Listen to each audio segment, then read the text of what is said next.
Welcome to another episode of Rebuilding Faith. These are 10-minute Bible messages for people with questions and doubts. And today we have made it to chapter 10, my friends. We've made it. We're moving right along through the Gospel of John. If you were with me the last few weeks as we looked at chapter 9, you saw tons of arguments with Jesus and the religious leaders over him healing someone who was blind and not doing it in the way that they approved of. Then they had to explain, how does Jesus have this ability? In chapter 10, Jesus is going to continue this disagreement with the religious leaders, but he's going to do it in a more creative way. So this is not as direct. He's going to use some analogies to explain who he is, but as I'll show you, this is still basically an affront on what the religious leaders were doing in that day and offering something different. Now, today, Jesus is going to tie into an image that's a very common image, the idea of theft. You think we need one more? You think we need one more? All right, we'll get one more. Theft is something that was just as much a problem for them in their day as it is in ours. In fact, recently you likely have seen the thieves that stole $102 million worth of crown jewels from Paris's Louvre Museum in under 8 minutes. This became a huge news point, as you can imagine. And everyone wondered, how on earth do you get away with this? How on earth was this even possible? Theft is a fear that everyone lives with, no matter how much you have, how little you have. You are afraid of losing that which you do have, and it is a fear probably just of being a human, probably something we can all relate to. And so Jesus is going to tap into this image, this very human emotion or concern, as he explains who he is and the role that he wants to play in our lives today. So this is John chapter 10, beginning in verse 1. I tell you the truth, anyone who sneaks over the wall of a sheepfold rather than going through the gate must surely be a thief and a robber. But the one who enters the gate through the gate is the good shepherd of the sheep. The gatekeeper opens the gate for him, and the sheep recognize his voice and come to him. He calls his own sheep by name, and he leads them out. And after he has gathered his own flock, he walks ahead of them, and they follow him because they know his voice. They won't follow a stranger. They will run from him because they don't know his voice.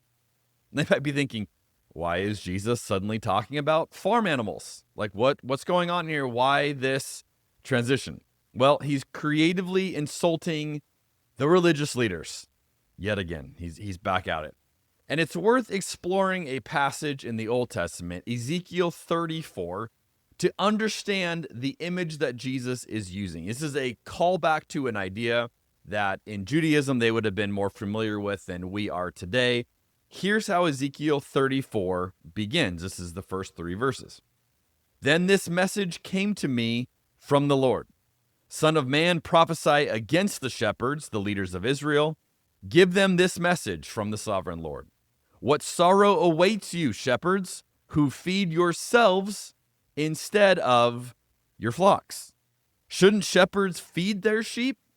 You drink the milk, wear the wool, and butcher the best animals, but you let your flocks starve.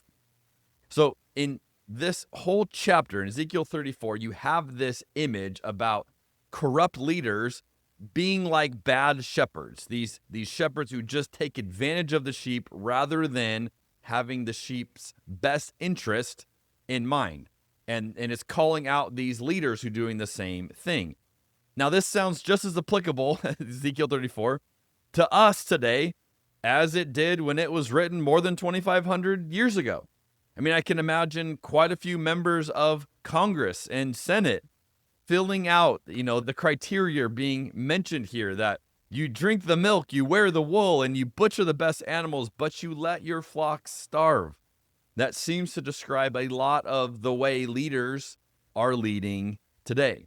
And now Jesus is tacking onto this image in Ezekiel 34 to bring it into the context of the leaders in his day as well. Then we get to John chapter 10, verse 6. Those who heard Jesus use this illustration didn't understand what he meant, so he explained it to them. I tell you the truth, I am the gate for the sheep. All who came before me were thieves and robbers, but the true sheep did not listen to them. Yes, I am the gate. Those who come in through me will be saved. They will come and go freely and will find good pastures. The thief's purpose is to steal and kill and destroy. My purpose is to give them a rich and satisfying life. Now, Jesus is contrasting himself here to religion, to the very systems around him. Now, the religious gatekeepers thought they were the ones who controlled the gate. They were the people who got to decide who could come in and who could come out. And Jesus is disregarding them, and he's saying, no, I am that gate. I get to decide who is in and who is out, not you, not these religious leaders. Which, this idea would have been very good news if you were not particularly enamored with the religious leaders in that time, right? When you have leaders telling you you don't fit, you can't be included, you're not part of the in crowd, it's great news when all of a sudden Jesus says, well, guess what? They don't get to decide that. I am the gate. And I would suggest that today many Christians seem to have forgotten this idea. We love to be the gate. We love to decide what sins you can do and can't do and what you can't do to be a Christian. And we make these statements all the time. You can't be a Christian and you can't be a Christian and believe, right? We say these kind of ideas. These are us trying to be the gate. Unless you go through the way I say, unless you do things the way I tell you, you're not really a Christian, or you're not really even saved.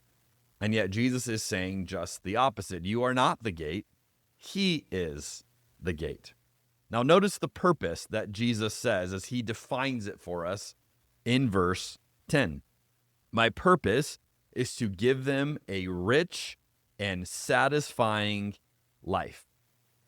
That's the purpose of Jesus. Many versions, depending on which version you're reading, will say a life in abundance, which means that following Jesus should cause you to come alive, and it should cause you to thrive, and it should cause you to be the fullest version of who you are, which is not what religion often produces, right?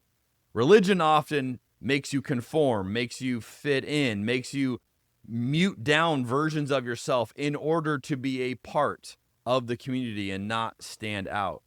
And yet what we're seeing is Jesus offering something very different. Jesus offering you the chance to be fully you, the you that he created you to be. Why are you smiling like that? I just like to smile. Smiling's my favorite. And it's often at odds with the role of religion.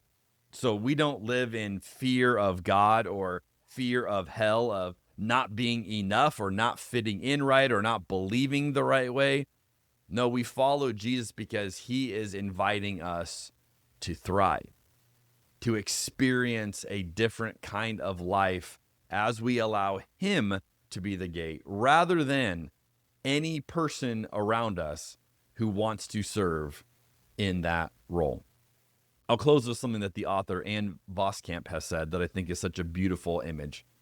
She writes this: abundance is not something to be attained. It is something to be awakened to. And I think that's a great way to describe what happens when you understand the invitation Jesus makes in this passage for him to be the gate and him alone. I'll see you next week on Rebuilding Faith.